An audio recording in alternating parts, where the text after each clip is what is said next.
क्या ईरान पर हुआ हालिया हमला सिर्फ एपिस्टीन फाइल से दुनिया का ध्यान भटकाने के लिए था? दोस्तों, क्या जेफरी एपिस्टीन एक बिजनेसमैन था?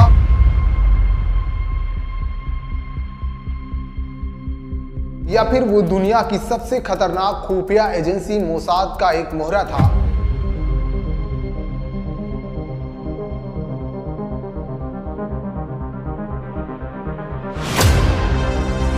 क्या इजराइल और ईरान के बीच आज जो बारूद बरस रहा है उसका असली रिमोट कंट्रोल एपिस्टीन की उन फाइलों में छिपा है जो अभी दुनिया के सामने नहीं आई है?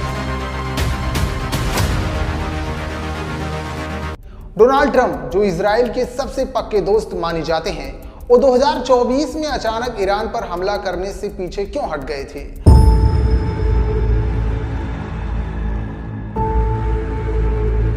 और फिर अचानक 2026 में इजराइल का साथ कैसे देने लगे? क्या उन्हें किसी ने ब्लैकमेल किया?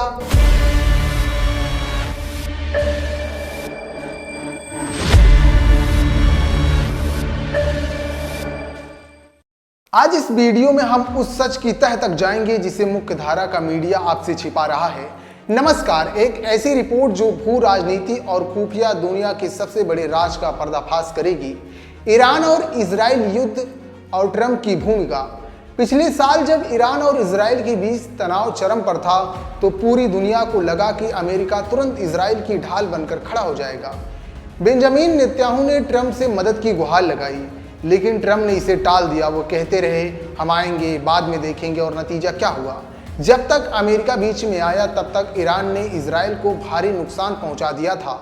लेकिन कहानी में असली मोड़ तब आया जब ट्रंप ने अचानक ईरान और इजराइल युद्ध विराम का ऐलान कर दिया। नेतन्याहू इस बात से आग बाबूला थे।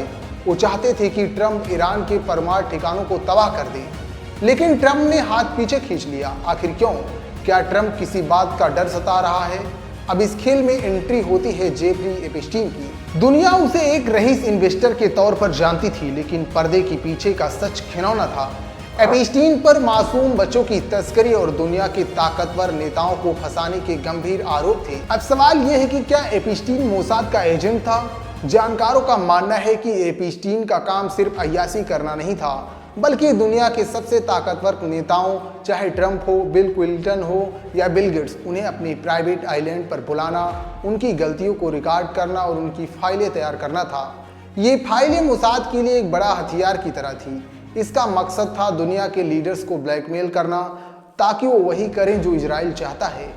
सूत्रों के मुताबिक दावा किया गया है जो वो हैरान करने वाला है। कहा जा रहा है कि एपिस्टीन फाइल की अभी एक छोटी सी झलक दुनिया ने देखी है।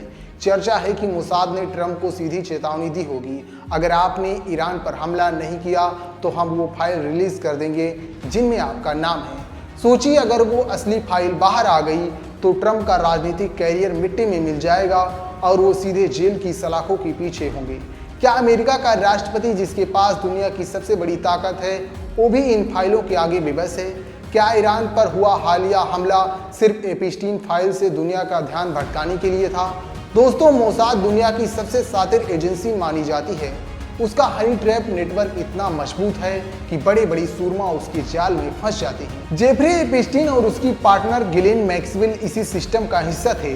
मैक्सवेल के पिता के रिश्ते भी मोसाद से बताए जाते हैं। जब जेल में एपिस्टीन की संदिग्ध मौत हुई तब भी सवाल उठे कि क्या उसे हमेशा के लिए चुप करा दिया गया, क्योंकि अगर वो मुंह खोलता तो कई देशों की सरकार गिर जाती। आज जो मिडिल ईस्ट में आग लगी है वो सिर्फ जमीन की लड़ाई नहीं है, बल्कि उन खुफिया राजों को दबाए रखने की जंग भी हो सकती है। सच क्या है ये तो वक्त के गर्भ में छिपा है, लेकिन इतना तय है कि जेफरी एपिस्टीन सिर्फ एक अपराधी नहीं था, बल्कि वो अंतर्राष्ट्रीय राजनीति की वो कड़ी था जिसने कई बड़े नेताओं की किस्मत अपनी जेब में रखी थी। क्या आपको लगता है कि एपिस्टीन वाकई मोसाद का एजेंट था? क्या ट्रंप इन फाइलों के दबाव में है? अपनी राय कमेंट में जरूर लिखें। अगर आपको ये जानकारी महत्वपूर्ण लगी हो तो वीडियो को शेयर करें और ऐसी ही कड़वी सच्चाइयों के लिए हमारे साथ जुड़े रहने के लिए हमारे चैनल को सब्सक्राइब और फॉलो जरूर करें। जय हिंद।